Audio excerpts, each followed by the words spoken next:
1230 WBBP, 99.3 Teleforum. Today it's Rapping with the Reps, which excites me for a couple of reasons. The first reason, it's always good to get caught up. Jim Marshall is here in the studio with me. Double check, make sure Josh KAIL. You on the phone, Josh? I am, Eddie. Okay. How are you? I'm good. I want to make sure, number one, everybody that's involved is involved. And number two, I don't know if you guys have caught on yet, but when you show up once a month, I have a much lighter workload. And I appreciate that because I just throw stuff at you and let you deal with it. Josh, you're first on the deal with it. You ready? Oh, boy. Jim does all the heavy lifting. Well, no. See, I know I've only got you for a half hour. No. No. You don't even know the question yet. Let's do it. Let's do it. I'll be happy. Where are we on the Pennsylvania budget? So the budget was passed through the House of Representatives at the end of June, and it was passed through the Senate. Before that, there was some battling going back and forth with the governor, the Senate, Republicans, and House Republicans on a couple of different matters. Ultimately, it ended up getting passed through the House and Senate. It's pretty mundane budget. And there's things in there that are good. There's things in there that aren't. In my estimation, the budget, it was too big. It was too much of an expansion. But it wasn't the most offensive budget that we've ever seen by any stretch of the imagination. With that being said, because of the political battling between the governor and in particular the Senate Republicans, there was a holdup on a second component of the budget. In Harrisburg, and this is inside baseball talk now, but in Harrisburg, there's a budget that gets passed that says where all the money and how much money is spent, and then there's another bill that's passed that directs how that money is spent. That bill is called the Fiscal Code. We don't have a fiscal code done yet, so we're still negotiating some things. There's still action items that both the House Democrats, the House Republicans, the Senate Democrats, Republicans are looking to accomplish through this fiscal code. There could be and probably will be some more fireworks as we figure out how this governing process is going to go with the new administration. But we're not there yet, but I think we're pretty close to having an arrangement buttoned up. I wouldn't anticipate any type of shutdown or anything like that whatsoever. If it does happen, it'll be on Shapiro's lap for causing it, but I don't anticipate that it will get there. When was it supposed to be done? So the budget's due to be done June 30th, and technically the bill that we passed was done near and around. I mean, sometimes it's a couple of weeks over, sometimes it's a couple of days before, but in that general, that's the time frame that we're intended on. It's supposed to get done, mandated that it gets done by the Constitution. So that's our obligation, and that's what we aim for every year. Josh KAIL is my guest. Jim Marshall is my guest. It's 9:15, and I'm rapping with the reps. Jim, it looked like a couple times you leaned in to say something. Your thoughts on the budget? I didn't know something could be mandated and ignored. That's a pretty cool trick. Oh, yeah, we do it all You the do time. that all? Is that a Harrisburg skill set? It is a Okay. skill set. So, you're out with your buddies, say you're young kids, and there's always one kid that's going to hit the bee's nest with the stick. That's not me. Okay. But I know that guy. So, the budget's, it's fine. Somebody hit the bee's nest, and it stirred up some folks. The fiscal code that Josh mentions, House Bill 1300, does a lot of good. There's always going to be something that one group or another isn't happy with. And then the guy hits the bee's nest, and then they start calling you or emailing you. But all in all, it's a good product, and we just have to govern. All right, I want to. You bring up the bee's nest, and we all know that kid. Is that a skill set that is necessary in Harrisburg, or is that something that you do and you learn really doesn't help and over time you stop doing that? Do you become more open to dialogue as you're there longer? Well, hitting the nest is never really a good thing. That's not dialogue. Or that's scrambling. It's not a skill set either. I think it's a lack of skill set. Okay. And some people that do that when they're young eventually mature, others don't. Josh, is it frustrating to deal with bees nest smackers?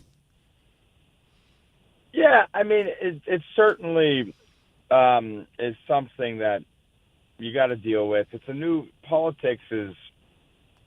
It's the same thing that you're seeing in media, Eddie. A lot of things are driven by clickbait. So does clickbait help the media with its credibility? Does it help the media with people believing that it's real or that it's actually getting out information that matters? Or is it just, short-term gratification and helping with ratings and stuff like that? It's not just happening in politics. It's happening across the board in a lot of different areas. And no, it's not helpful to get done what needs to get done. But I mean, in this instance, I think what Jim was talking about, and as far as hitting the nest, there's a couple of different issues now that's going on, whether it's with conservation, gaming, and stuff that we need to work through there. But the initial nest that was hit was done, I would argue, by the governor, who promised a certain education program, campaigned on it, and then decided that he needed to veto his own campaign promise, and now he's out there again advocating for it.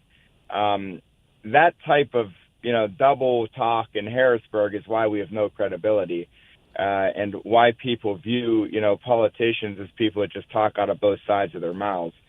Because when you're for something until it gets passed, then you're against it, and then after you're against it, you're for it again.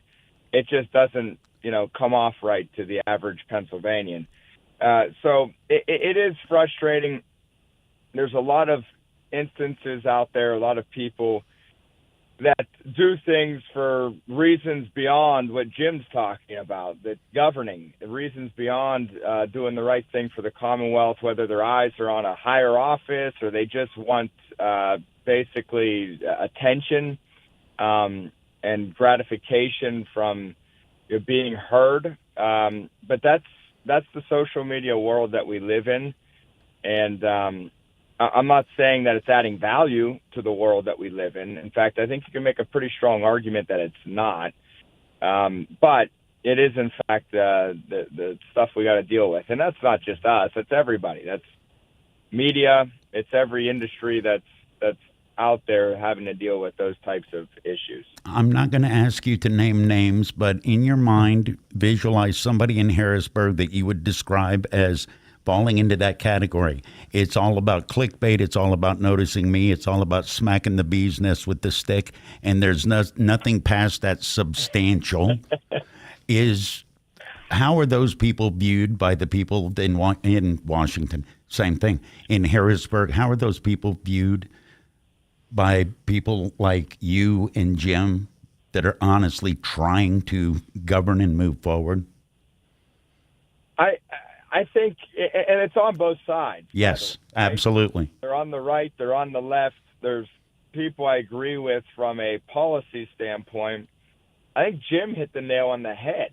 It's frustrating because the items that these people allegedly want to get done aren't going to get accomplished through the tactics that they're using. And it's almost, and honestly, for me, I as a way of combating it, I've kind of just used the narrative because it's true that you're helping the other side when you do this stuff. The stuff that you say that you care about, if you want to reform government, if you want a Pennsylvania that's more open for business, that's going to bring more people here, that's better for families to live in, the stuff that you claim to care about, then you wouldn't act like this. And all you're doing is creating a narrative and branding our caucus in a way that isn't effective, that isn't going to win elections, and therefore we're not going to be able to get anything done. And I think that's what Jim was getting at earlier. It's unfortunate.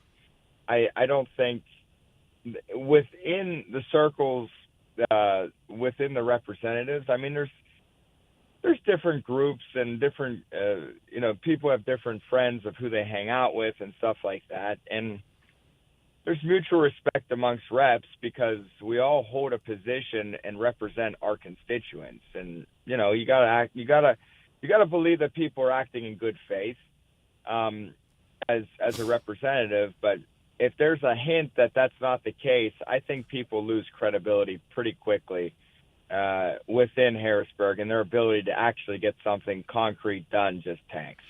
Jim, is there anybody that you look up and when they start talking, you go, oh, God, this guy? All that happens, but I'm sure people look at me in the same way too. Although I really don't speak too often. I listen more. How thick-skinned do you have to be? Is it more thick-skinned than it used to be? It seems nastier from the outside. It seems personal and nasty more than it used to be, is it? Yeah, I think it is, Eddie, to tell you the truth. When I first came in, there were senior members, chairmen you looked up to. You wouldn't amend their legislation. You'd hold the door for them. You'd say, "Good morning, Chairman." You'd be able to read the room. Yeah, and both sides. I mean, you could debate passionately on the floor, and then go out to dinner with someone from the other side and talk about family. And I think, other than there's a few of us that I could say Chairman Matzy and I are good friends and work well together. I wish every committee had chairs that respected each other as much as we respect each other. But some of that's gone, and I don't know. I don't know if I blame social media or what, but it's gotten a little more disrespectful over the years. Josh, what's the difference in being good at being electable and being good at governing?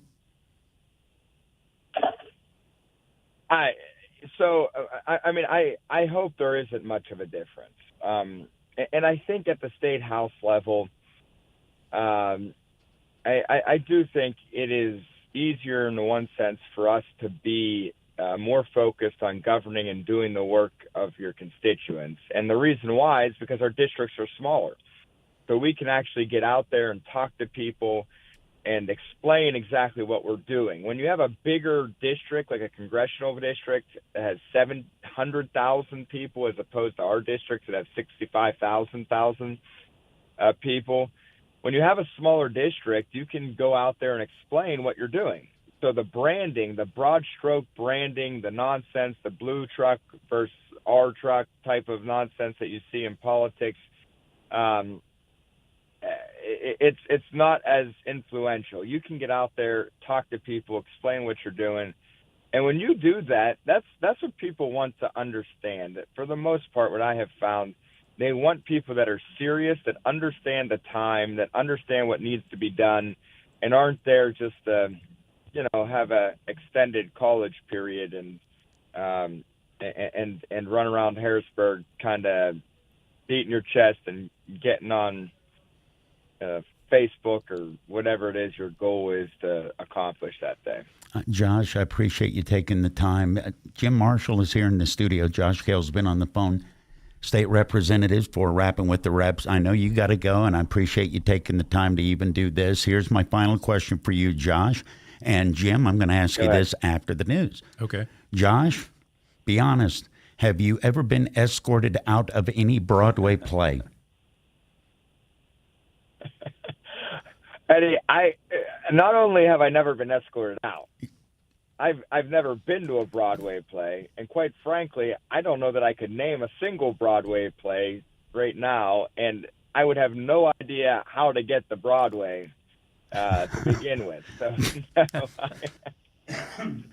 and I'm assuming it's in New York City, right? Well, this happened in Denver, but it was a touring play, and this is why I would vote for you. Go. There you have it. That goes to show how ignorant I am. I'd rather go catch a movie up at the mall in Monaca. There you go. This is why if you were my district guy, I'd vote for you. Never been to a Broadway play. That's all I needed to hear. Mr. KAIL, thank you very much. I'll talk to you, Eddie. All right, we'll see you. All right. Mr. Marshall, you ever been escorted out of any social event? Well, no, college party shouldn't count. You ever been escorted out of a stage play, concert, anywhere?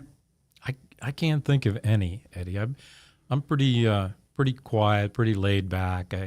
I don't vape, and I don't You don't sing along? Sing along or take pictures of the cast or any of that kind of stuff. After the news, we're going to try and get Jim Marshall to sing along. Rapping with the Reps continues on Teleforum. Tune into the Coach's Corner on Beaver County Radio every Wednesday night from 7 to 8 p.m. You can tune in by turning your radio dial to Beaver County Radio or by clicking the audio streaming apps on your phone or computer. You can also watch the video stream of the show on Facebook Live or on our YouTube channel. The Coach's Corner is being brought to you by Keystone Wellness Program, Patriot Home Care, the Grand Valley Inn, the Community College of Beaver County, the Beaver County Career and Technical Center, Falcone's Moon Township Ford, the Beaver Falls Municipal Authority, St. Barnabas Dental and Dr. Peter J. Montini, Goldberg, Persky and White, Friendly Federal Credit Union, the J&J Spratt Funeral Home, Geneva College, Carver Construction, Freedom United Federal Credit Union, Electric Garage Door Sales in Monaca, Beaver County Chrysler, Dodge, Jeep, and Nissan, McGee Heating and Air Conditioning, Fisher's New Brighton Foodland, and Beaver County Radio. J. Young Refuse in Industry is proud to be an integral part of Beaver County for the past 34 years. Featuring a wide range of recycling services for contracted areas, they are sure to help you get the job done. The J. Young Refuse team of professional drivers consistently exceeds safety and service throughout the day while their customer service representatives take professionalism to the next level. Call them today at 724-495-6199 with any questions you may have. I'm Patty. And I'm Bob. We're retired, and we live at St. Barnabas in the Village. We used to have a house. Lived in it for 40 years. Raised our kids. But it became too much. The upkeep, the stairs. Moving seemed like such a hassle. We didn't even know where to start, so we didn't. Until we met Cindy at St. Barnabas. She talked us through our options. Yeah, and she helped us with our move and all the arrangements. There was so much stuff. Who knew we had 3 fondue pots? But she made it easy. So easy. Now we enjoy ourselves. Golf, the pool, new friends, shuttles to where we want to go. The pub and the food. So good. There wasn't a long-term commitment or any large fees. And they have a healthcare system on campus with doctors if we need it. The kids really like that. The kids like to come and eat with us. There's an easier, worry-free way to retire at the Village at St. Barnabas. Come visit us for a free and informative counseling session and personal tour. I can't believe you waited so long. I can't believe you waited so long. Visit stbarnabashealthsystem.com or call 724-443-0700. Here's one powwow your bow wow won't want to miss. It's the first annual Tri-State Pet Expo Saturday and Sunday, September 23rd and 24th at the Beaver Valley Mall in Monaca. Presented by Deal Automotive and Wags on 3rd and Beaver and the Beaver Area JCs. If you're looking to enhance the lives of your beloved fur kids, this is one free event you won't want to miss. Experience agility and training demonstrations, educational courses on basic pet first aid, pet nutrition, dog body language, a pet costume contest, and much more. The first annual Tri-State Pet Expo, September 23rd and 24th at the Beaver Valley Mall. Beaver County Radio's news source, 95.7 and 99.3 FM, along with 1230 WBVP, 1460 WMBA, and streaming at beavercountyradio.com. Here's Curtis Walsh. Good morning. We can expect mostly sunny skies today with a high near 69 degrees. We'll have a complete Beaver County radio weather forecast after this look at news. An escaped murderer was captured thanks to thermal imaging equipment in the air, search teams working through a stormy night, and a search dog with the element of surprise. The 34-year-old Danilo Cavalcanti was apprehended Wednesday morning after a 14-day hunt across rolling Pennsylvania farmlands and forests. An alarm first alerted searchers after midnight Tuesday. Soon after, a plane picked up a heat signal that searchers on the ground surrounded. After a storm delay, a team moved in on Cavalcanti in heavy underbrush. Authorities say Cavalcanti didn't realize he was surrounded until he was already encircled, and he tried to crawl away but was subdued by a search dog. According to the Office of the Attorney General, Cavalcanti will be transported to a state correctional institution where he will be housed for the foreseeable future. He's expected to be arraigned on the felony escape charge, which was filed on August 31st. A group of 24 officers posed for a photo with the escaped murderer minutes after his capture, and the photo has drawn criticism from policing reform advocates and some members of the public who say it was inappropriate. Beaver County Radio News correspondent Sandy Jordana reports Ambridge City Council accepted the resignation of part-time police officer Nathan Sharetta effective August 31st. They also accepted the resignation of Skull Crossing guard Marianne Chambers, who also resigned effective August 8th. Avelli Corporation was awarded a $12,100 bid for the fitness court concrete pad for Henning Park, while the $15,920 bid for the fitness court in general was also approved. 2 men have been sentenced to life in prison without possibility of parole in a drive-by shooting in downtown Pittsburgh that left a toddler dead in his car seat. 25-year-old Marquez Anger and 27-year-old London Falconer were both sentenced Wednesday in connection with their first-degree murder convictions last June. They were also sentenced to additional terms on other counts. Prosecutors said Falconer was driving as Anger fired more than a dozen shots at another vehicle near PPG Place in May 2022. At least one bullet hit 18-month-old DeAvery Thomas, who was in the back seat. Both defendants maintained their innocence and have vowed to seek new trials. Legislators will soon introduce a package of bills to combat the deadly tranq drug epidemic destroying lives through the Commonwealth. Tranq is an animal tranquilizer officially called xylazine that is being laced into street narcotics like fentanyl. The bill package will be introduced during Opioid and Heroin Epidemic Awareness Week in Pennsylvania to draw attention to the crisis and the crucial role awareness and education play in combating the problem. The U.S. Drug Enforcement Administration is warning the American public of a sharp increase in the trafficking of fentanyl mixed with xylazine. Xylazine and fentanyl drug mixtures place users at a higher risk of suffering a fatal drug poisoning. People who inject the mixture can develop severe wounds, resulting in the rotting of human tissue that may lead to amputation.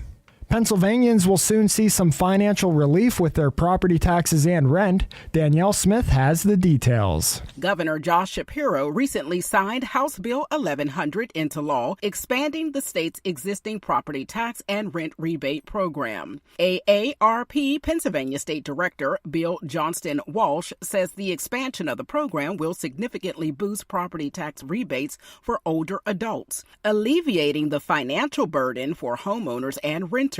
He says the yearly maximum standard will increase from $650 to $1,000 for individuals. This program and this expansion of this program, which is the first in almost 2 decades, both property taxes across the state and rents have been increasing year after year. And that's why AARP Pennsylvania fought so hard to expand the property tax and rent rebate program. Johnston Walsh says the program will be adjusted for cost of living as it moves forward. The Keystone State is home to almost 3.5 million people age 60 and older. Here's the Beaver County forecast on 95.7 and 99.3 FM, along with 1230 WBVP, 1460 WMBA, and streaming at beavercountyradio.com. We can expect mostly sunny skies today with a high near 69 degrees. It'll be mostly clear tonight going down to a low of 48. Sunny tomorrow with a high of 71. Increasing clouds Saturday with a high near 72. And a chance of showers Sunday with partly sunny skies and a high near 67. That's a look at the news for now. I'm Curtis Walsh on 99.3 FM and AM 1230 WBVP, as well as streaming live around the world at beavercountyradio.com. It is Teleforum. Thank you Beaver to Josh County Radio KAIL. and the... Thank you to Josh KAIL. He was on the first half of today's Rapping with the Reps. Jim Marshall is here in the studio. This is being live Facebook feeded. Is it feeded or fed? You're a bright guy. That's a good question. You just, for people not watching this on Facebook, Jim just went with his shoulders. Yeah.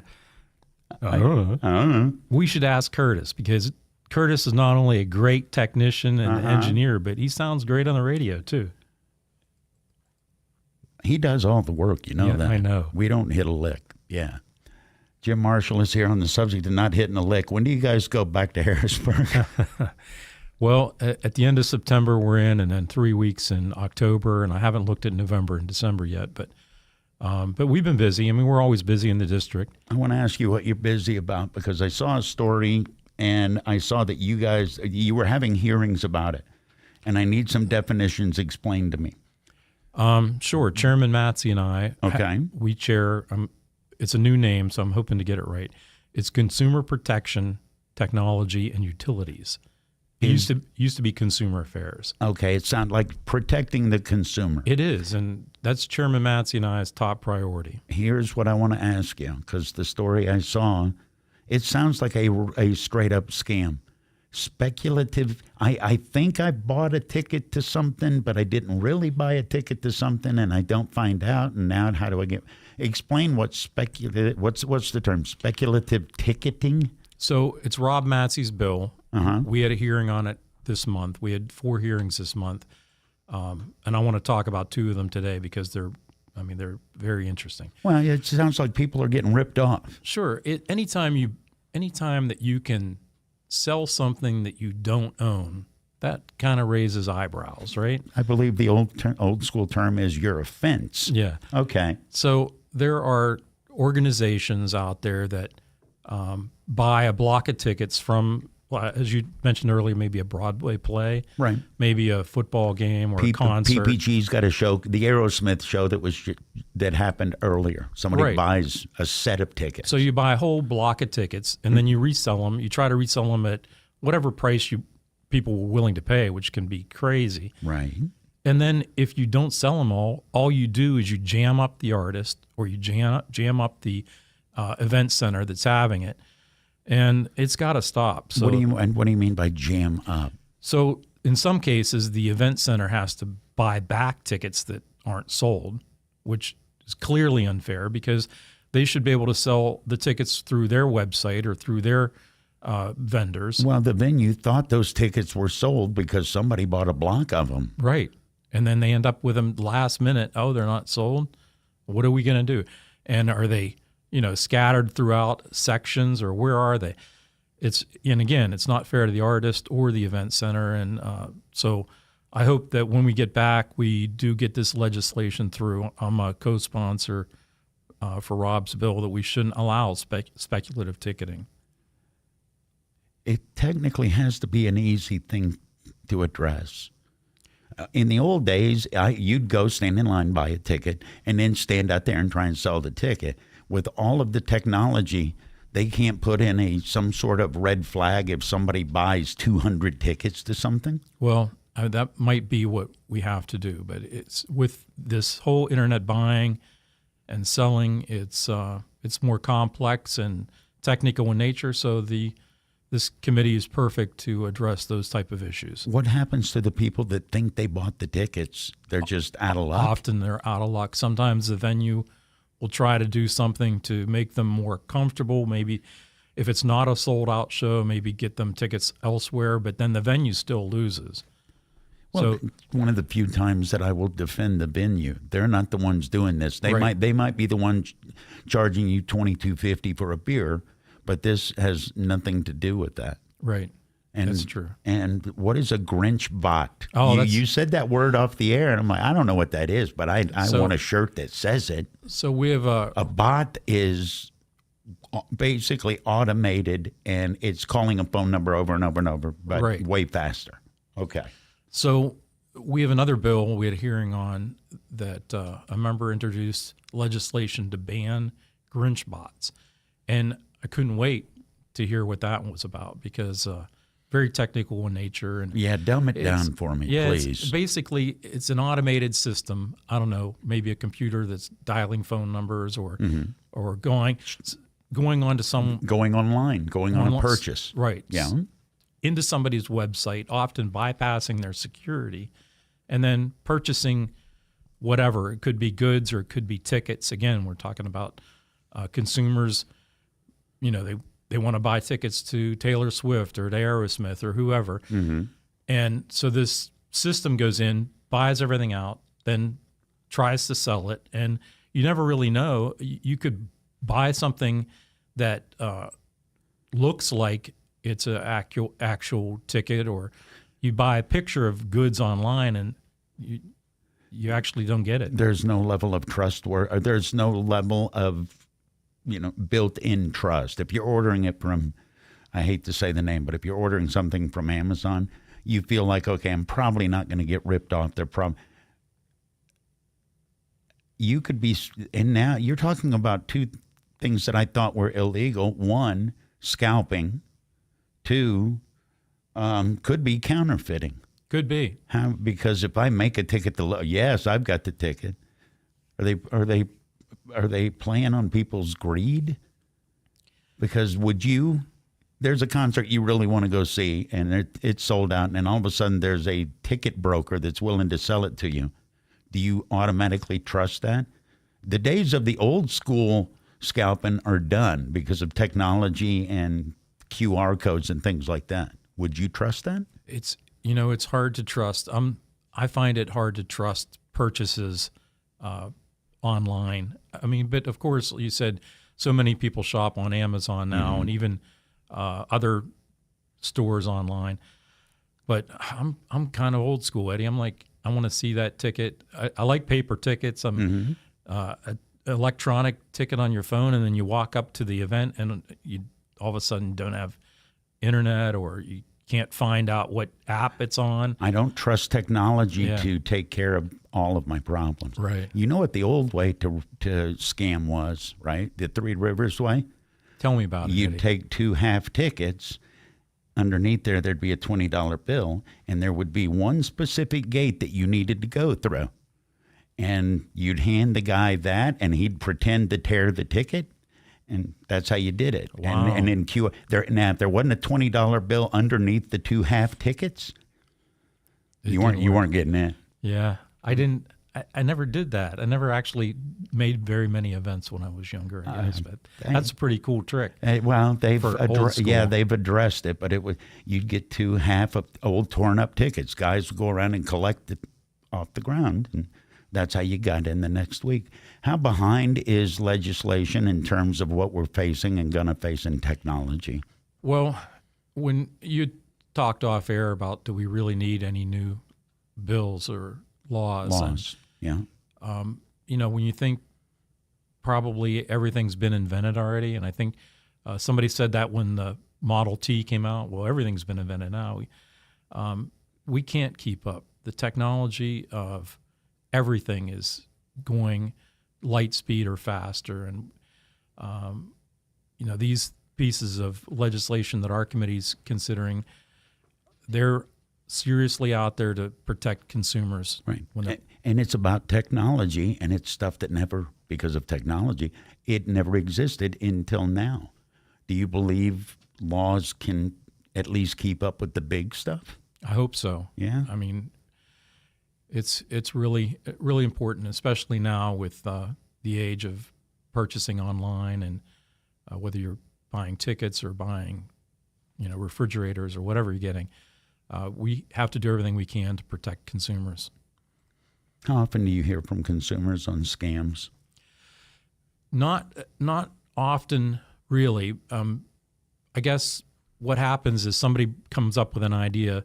Somebody reached out to Rob Matsey about speculative tickets, and somebody reached out to Rep. Malagari about Grinch bots. And I haven't had consumer-driven issues per se. I've had people, one that I remember is an individual that was unable to walk due to injuries and wanted to hunt. And we were able to pass legislation to allow hunting from a motorized chair, and not just sitting on a deck and waiting for game to come by. But was anybody against that? It may never have been thought of because nobody brought it up before, but when you brought it up, did anybody go, "Oh no, that's a bad idea"? No. Okay. It was great. It's one of those ones that it was easy to get through. It was different and new, but there really wasn't anyone against that. What are your plans when you do get back, beside the Grinch bot? Well, when you go back, do you have a list of here's what I want to accomplish this term? Yeah, I think a lot of it, sometimes we write. I remember Jim Christiana had a notebook. He was a state rep before KAIL. I'm sure you remember. Mm-hmm. And I'm kind of jealous that he wrote everything down, and that's makes it so much easier to remember. Sometimes you just keep it in your head. Sometimes you make notes. But as a chairman, we look at the bills in our committee and kind of focus on that, or listen to legislation that's brought to us in the district. So I'm really not looking at. I'm talking with my hands, Eddie. I don't know how that happened, but that's fine. People can see it on the live feed. So I'm not shows looking, enthusiasm. I'm not looking at education law. I'm not looking at healthcare law. I'm focused on consumer law because that's the committee I chair. But I know there's 27 other people that are focused on those type of issues, and so together we all have ideas. We run them through committee. Chairman Matsey again had 4 hearings this month. So those are things that we're going to go into and try to get that through to the House floor and then over to the Senate.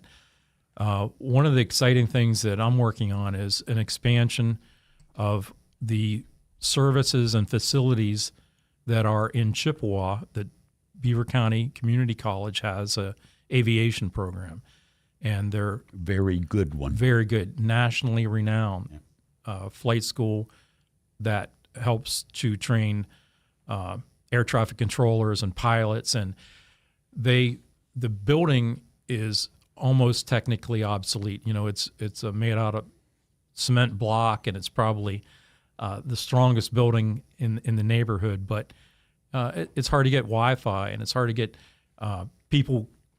students collectively in a room and to move around freely and to work together. So the needs have outgrown the facility. Yeah, and it's such a great program. We had the lieutenant governor in to see it a couple weeks ago, and they have some funding lined up. They need a little bit more.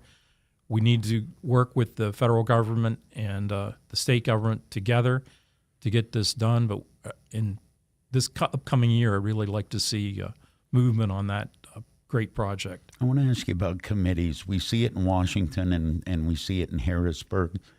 How rudderless a ship are you if you're not at least on a committee as a legislator? Are you just kind of out in the bay while everybody else is? I've never not been on a committee. Okay. I've certainly not chaired for many years because it's seniority driven. So now I'm a chairman. But I think you would get maybe leadership might take you off of a committee for one reason or another. That's never happened to me. So I really can't say. Okay. I mean, and how much busier are you now that you are or chairing a committee? It's busy in a different way. How so? I think that you have to rely more on staff to help to drive local issues. But you're always busy because another member has a bill in your committee and they're reaching out to you to, hey, can you move this? And then there are stakeholders that are support or oppose this legislation that's in your committee. They always want to talk to you about that. The great thing with working with Rob Matsey is we take on that issue together. We meet with stakeholders together. We understand what each other are doing in the committee. And then when we reach out to our members, we can say, here's where we are on this, and what do you think? How do you will you support it? And I can't imagine anybody being against stopping Grinch bots and stopping speculative ticketing other than, I guess, lobbyists. Do you hear from them? Well, it's a lobbyist for a company. or it's the company itself might have a government relations person. But Okay. there was one company, I'm not going to name that on the radio, but there was one company that reached out in opposition to those. They're a company that sells That makes money tickets. off it. Yeah, makes money off of it. When somebody reaches out and says, we're against that, do they ever even try to give you a benevolent reason? Do they try and logically explain why it's a bad idea? Or is it just straight up, oh, no, don't do that. That'll cost us money?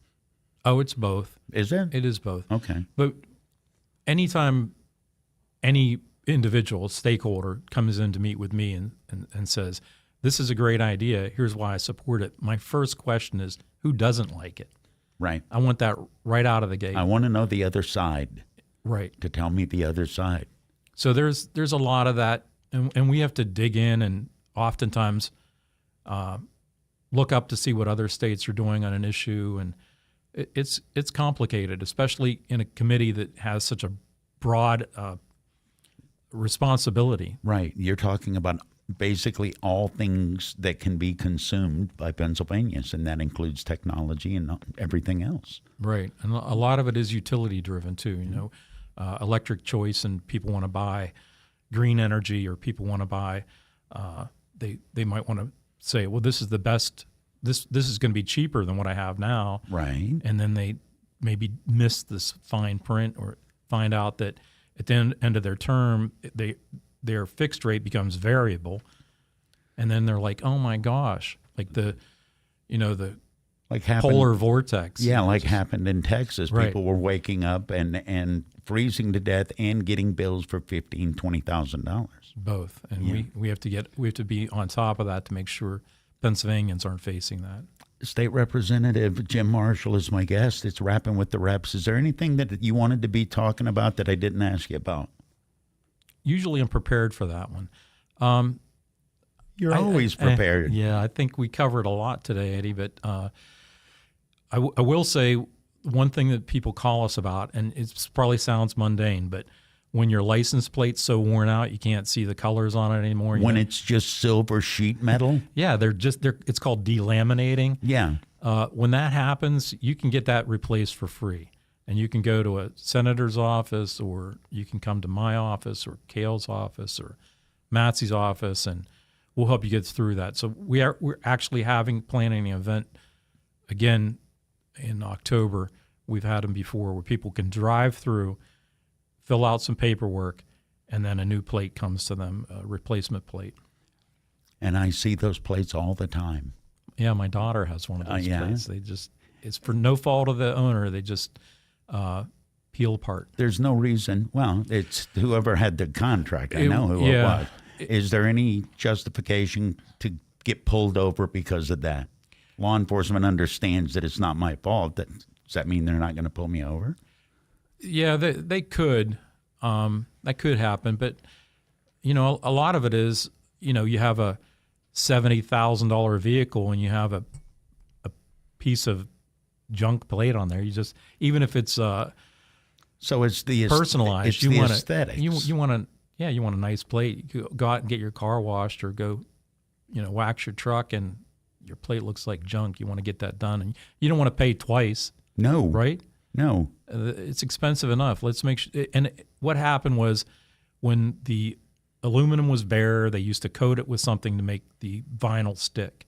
And then somebody said, hey, that coating might be a carcinogen or something like that. So they did away with the coating, or they changed the formula, and then the vinyl didn't stick right anymore, and then salt water got under it or whatever, and it delaminated.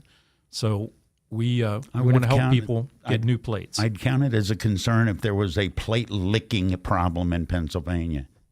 That way the chemical would be bad, but until then. All right.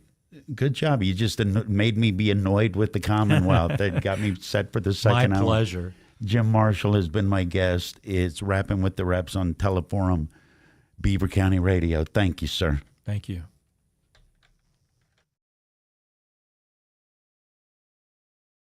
Many great stories to tell. One such worthy story is that of the drug-free community